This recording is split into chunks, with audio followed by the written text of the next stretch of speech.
रक्तांबुजासनम शेष गुणैक सिंधु भानु समस्त जगता मदिपम भजामि पद्मद्वया भयवरान दहतम कराब्जय माणिक्य मौली मौरुणांग रुचिम त्रिनेत्रम। जय श्री सूर्यदेव, जय श्री राधे कृष्ण।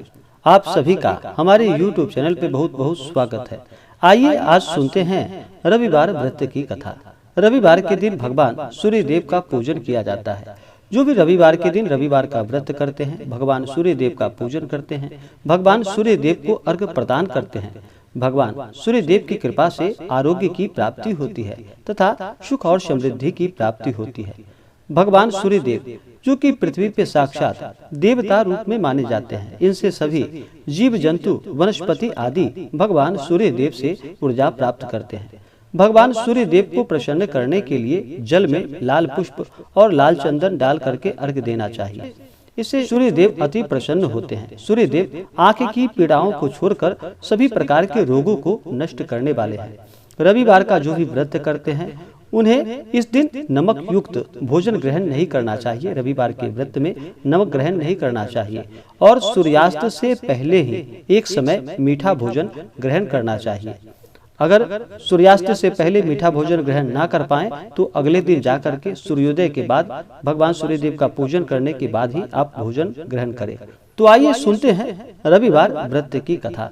तो बोलिए प्रेम से सूर्य देव भगवान की जय। कि एक बुढ़िया थी। उस बुढ़िया का नियम था कि वह प्रति रविवार को सवेरे ही स्नान आदि कर घर को गोबर से लीप कर फिर भोजन तैयार कर भगवान को भोग लगाया करती थी। उसके बाद स्वयं भोजन ग्रहण करती थी। ऐसा करने से उसका घर अनेक प्रकार के धन धान्यों से पूर्ण था। भगवान श्री हरि की कृपा से घर में किसी भी प्रकार की कोई कमी नहीं थी और ना ही कोई विघ्न था और ना ही कोई दुख था। सब प्रकार से घर में आनंद था। इस तरह कुछ दिन बीत जाने पर उसकी एक पड़ोसन जिसकी गौ का गोबर वह बुढ़िया लाया करती थी, विचार करने लगी कि यह वृद्धा सर्वदा मेरी गौ का गोबर ले जाती है, इसलिए अपनी गौ को घर के भीतर बांधने लग गई। बुढ़िया को गोबर न मिलने से रविवार के दिन अपने घर को न लीप पाई, इसलिए उसने ना तो भोजन बनाया न भगवान को भोग लगाया और स्वयं भी उसने भोजन का एक अन्न भी ग्रहण नहीं किया। इस प्रकार उसने निराहार व्रत किया। रात्रि हो गई और वह भूखी ही सो गई।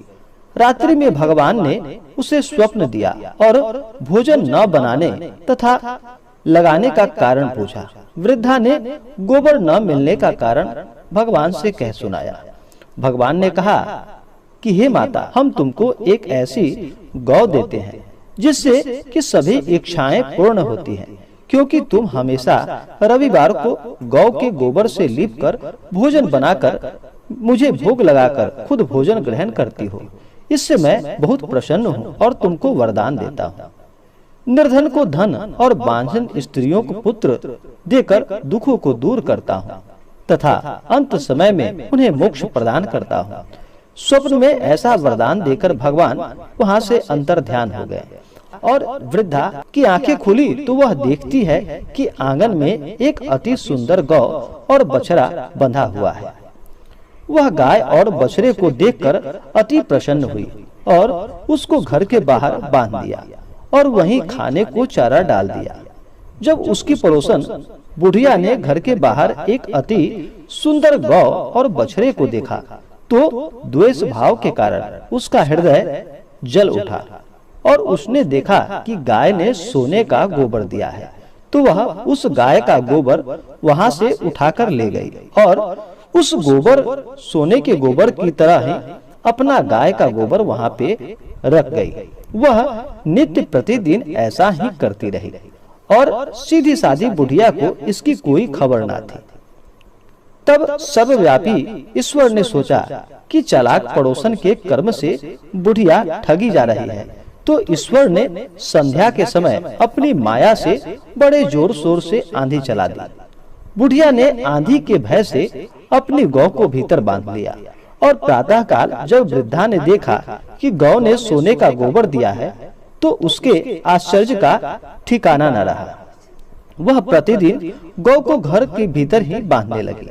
उधर पड़ोसन ने देखा कि बुढ़िया गौ को घर के भीतर बांधने लगी है और उसका सोने का गोबर उठाने में नहीं बन पा रहा था, तो वह ईर्ष्या और डाह से जल उठी और कुछ उपाय न देखकर पड़ोसन ने उस देश के राजा की सभा में जाकर कहा कि हे महाराज, मेरे पड़ोसन में एक वृद्धा के पास एक ऐसा गौ है जो आप जैसा राजाओं के पास ही रहने योग्य है। वह नित्य सोने का गोबर देती है। आप उस सोने से प्रजा का पालन करिए।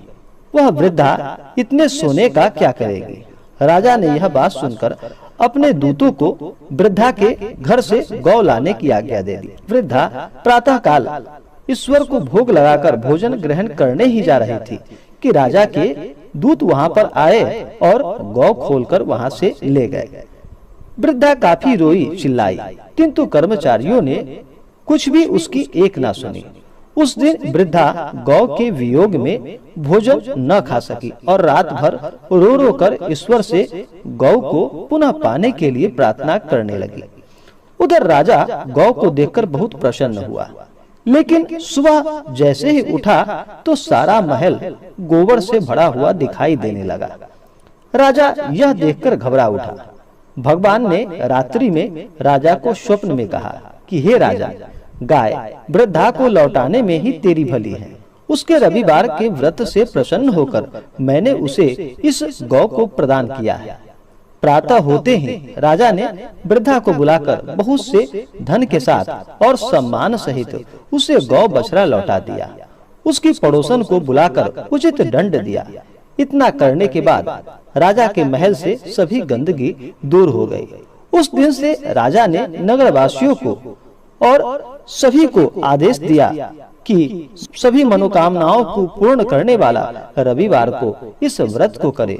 व्रत करने से नगर के सभी लोग सुखी जीवन व्यतीत करने लगे। कोई भी बीमारी तथा प्रकृति का प्रकोप उस नगर पर नहीं हो पा रहा था। सारी प्रजा बड़ी सुख से रहने लगी और भगवान सूर्य देव का सभी भजन कीर्तन और व्रत करने लगे। हे भगवान सूर्य देव, जिस प्रकार आपने उस बुढ़िया पर अपना कृपा किया, हे प्रभु, आप अपने भक्तों पर इसी प्रकार से सदैव अपना कृपा दृष्टि बनाए रखना। जो भी आपका व्रत करे, जो भी आपके व्रत का कथा श्रवण करे, हे भगवान सूर्य देव, उसके घर को सभी प्रकार से सुखों से पूर्ण रखना।